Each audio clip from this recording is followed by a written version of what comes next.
intervenants ont parlé de la perspective spirituelle dans une construction ou reconstruction européenne, notamment française.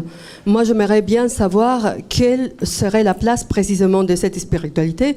Tout à l'heure, du point de vue de l'un des intervenants, on nous a donc dépeint les Moyen-Âge comme un âge d'obscurantisme et la Renaissance, tout au contraire, comme un âge donc d'évolution vers les progrès. Ce n'est pas que je ne crois pas au progrès, tout au contraire, mais si ce progrès, c'est celui qui nous mène par un projet qui n'est pas spirituel, ou en tout cas qui est aux antipodes de la spiritualité de la construction européenne, qui nous amène au transhumanisme, quelle est donc notre perspective? Merci.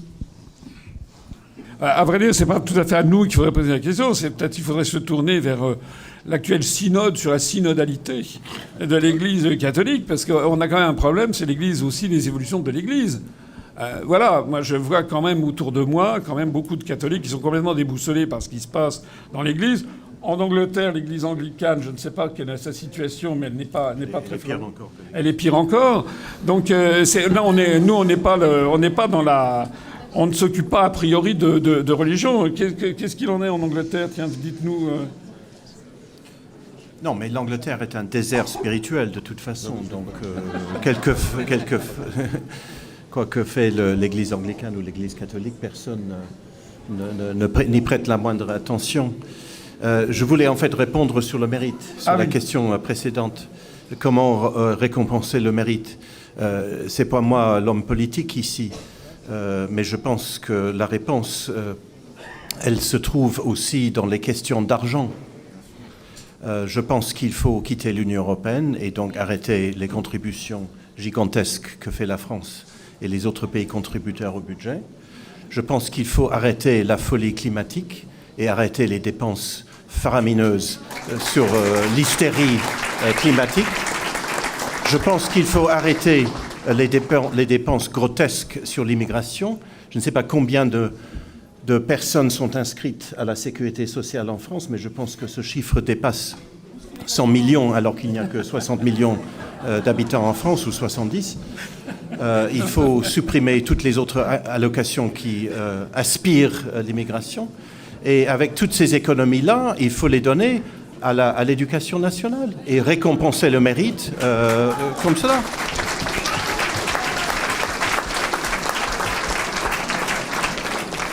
Les chiffres, mais il est quand même vrai que je crois qu'il y a plus de gens qui ont une carte vitale en France que de gens qui, normalement, devraient l'avoir. Hein. Oui, non, mais je ne garantirai pas les chiffres quand même avancés par notre 100 millions, c'est quand même beaucoup. Voilà. Allez, 80 millions. 90. Il faut remettre quand même en perspective. Attendez, non, Charles d'Anjou. Oui, pour répondre à la question de la spiritualité qui n'est pas facile, je peux vous prendre l'exemple que j'étudie d'ailleurs, ce sera peut-être l'objet d'un bouquin, sur l'exemple russe. Ce qui a permis de faire l'alliance entre des populations qui, au sein de la Fédération de Russie, se faisaient la guerre, les Slaves contre les Tatars, les Russes contre les Tchétchènes, contre les Daguestanais, dans les années 94-95 et 2000, ce qui a permis à Vladimir Poutine de faire la paix et de créer une alliance qui fait qu'aujourd'hui, les hommes de Kadyrov font la guerre. C'est prémonitoire. Le nom de Kadyrov, c'était les Tchétchènes. Je dis Tchétchène, ça éclate. Il y a des Tchétchènes dans la salle. Ce qui a permis à Poutine, en fait, de faire cette alliance et de faire que aujourd'hui les hommes de Kadyrov font la guerre pour la Russie en Ukraine, c'est notamment la spiritualité.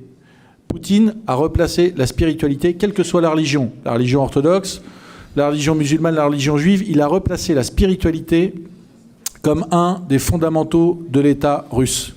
Et ça, évidemment, eh bien, ça enlève beaucoup de problèmes. Et ça fait qu'aujourd'hui, eh bien, quand vous parlez à des Tchétchènes, eh bien, il n'y a quasiment pas une feuille de papier à cigarette entre ce que eux pensent sur les valeurs fondamentales, les valeurs humaines, et ce que pensent des Slaves, des Russes à Moscou, à Saint-Pétersbourg. Si Poutine n'avait pas fait ça, je pense, et il faut peut-être le méditer pour la France, il y aurait eu beaucoup de problèmes. Si Poutine avait légalisé la Gay Pride à Moscou, ce qu'on a entendu avec le ballon tout à l'heure, en Tchétchénie, ça aurait été... Vous imaginez la déflagration à côté. Donc, il faut prendre ça, et Poutine l'a mis vraiment, je pense, c'est très intelligent de sa part, c'est d'avoir repris la spiritualité, le retour au spirituel, le retour aux identités, le respect des identités. Les Tchétchènes, les Tatars sont sur leur terre, leur identité est respectée, ils sont retournés à leur identité. Ils sont aussi retournés à cette spiritualité. La valorisation de la spiritualité, de la croyance, de la foi en Russie, sans d'ailleurs qu'il y ait une pratique exacerbée. Je parlais tout à l'heure des Russes, peu importe, qui ont leur niveau de vie, qui ont tous une croix autour du cou, la plupart ne vont jamais à l'église. Jamais. Mais la spiritualité, la croyance en Dieu, cette reconnaissance comme une valeur fondamentale de la Russie, c'est un ciment et un élément capital du vivre ensemble chez les Russes. C'est, je pense, à méditer pour les Français. Je voudrais ajouter quand même... Si je voudrais demander à Charles ou ajouter quelque chose, c'est que c'est pas des décisions qui se font à froid. Ce sont des décisions qui sont dans l'évolution générale d'une société. La société russe, elle a vécu à partir de 1917 ou des années 20 jusqu'en 1991 dans un régime qui était officiellement athée, qui avait fermé 90% des églises, avec par exemple l'église, la cathédrale Saint-Isaac de Saint-Pétersbourg, qui avait été transformée en musée de l'athéisme, etc. Et donc, la religion était pourchassée. Et ce qui s'est passé quand même, c'est les années 1991-2000, où il y a été qui est une catastrophe économique, démographique, dans tous les domaines. Les Russes en ont bavé d'une façon. La sortie du communisme a été quelque chose de terrible, en fait. Et peut-être que c'est, du point de vue historique, c'est ce qui a permis justement de faire revenir sur le devant de la scène une spiritualité qui avait été chassée pendant 90 ans. Mais s'agissant de la France, on n'est pas du tout dans la même configuration. Pour l'instant, les Français, là, actuellement, le niveau de vie des Français baisse, mais il y a encore un certain niveau de vie en France. Il y a plutôt un désespoir des Français sur l'évolution du pays. On voit bien que notre pays est en nécrose, mais je ne vois pas très bien un responsable politique qui dirait d'un seul coup que l'on va rétablir, je sais pas, abolir la laïcité. Moi, je vais faire un petit peu un petit dégagement sur notre mouvement. Nous, on propose ce que l'on propose quand même, c'est qu'il y a en effet dans la société française une question qui taraude les Français, qui taraude peut-être moins les Britanniques du fait du système monarchique. C'est qu'en France, on a l'impression que la France pourrait disparaître. Voilà. Dans un système monarchique, il y a une filiation qui fait qu'on peut toujours se dire il y a toujours un roi ou une reine d'Angleterre, un roi de Suède ou je sais pas quoi. En France, on a l'impression que si demain Macron décidait de donner son indépendance à la Bretagne, à la Corse, à l'Alsace, etc., mais finalement, ça pourrait se passer. Il y a cette espèce d'inquiétude viscérale, y compris aussi sur notre mode de vie, y compris aussi sur les phénomènes migratoires qui inquiètent beaucoup des Français. Il y a 75% des Français maintenant qui estiment qu'il y a trop d'immigration. Donc ce que nous on propose, la pierre à l'édifice qu'on apporte, c'est qu'il faut tenir compte des réalités, comme disait De Gaulle, c'est-à-dire tenir compte du fait que les Français sont quand même très attachés à la laïcité de l'État. On ne voit pas, les Français n'ont pas très envie, dans leur immense majorité, d'avoir un État qui est officiellement une religion officielle.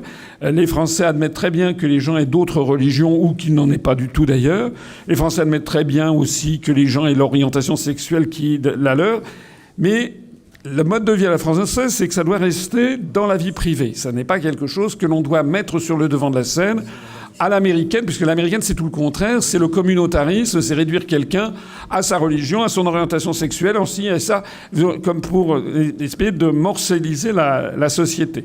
Ce que nous, on propose, c'est de tenir compte du fait que les Français sont attachés à cette laïcité, à l'absence de communautarisme, mais aussi que les Français sont quand même attachés à l'identité de la France, Orientalité de la France, c'est le clocher, c'est les cloches, c'est dimanche le jour férié.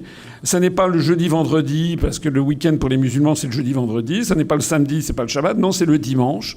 Que les Français sont attachés à Noël, à Pâques, etc. Que les Français sont attachés à l'égalité homme-femme, et non pas comme en terre d'islam, si on applique la charia, que l'héritage est moindre pour les filles, que la parole d'une femme dans un prétoire vaut moins que la parole d'un homme, etc.